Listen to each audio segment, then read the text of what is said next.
আমার বাড়িতে চলছে এখন ছিন্নমস্তার মেলা। আর মেলা চলাকালীন ধনী দরিদ্র নির্বিশেষে প্রত্যেককেই মায়ের ভোগ প্রসাদ খিচুড়ি খাওয়ানো হয়। পড়ন্ত বিকেলেও দেখলাম প্রচুর মানুষের ভিড় ভোগ প্রসাদ নেবার জন্য।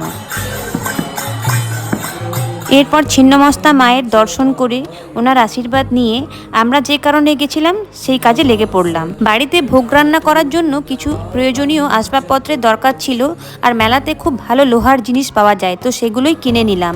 আর ফেরার পথে এক পরিচিত দাদার সাথে দেখা হলো, বাসুদার সাথে। তো বাসুদাই আমাদেরকে জোর করে একটু ঠাকুরের ভোগ দিয়ে দিল। তারপরের দিন আমার বাড়ি ফেরার পালা।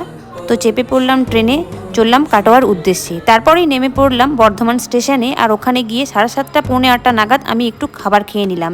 শিবু আমাকে নিতে এসেছিল, তো ও একটু অর্ডার করলো বিরিয়ানি। যদিও খাওয়ার ইচ্ছে ছিল না, আমি খাচ্ছিলাম বলেই খেয়ে নিয়েছে আমার সাথে। খাবার পর একটু হালকা করে কফিও নিয়েছিলাম।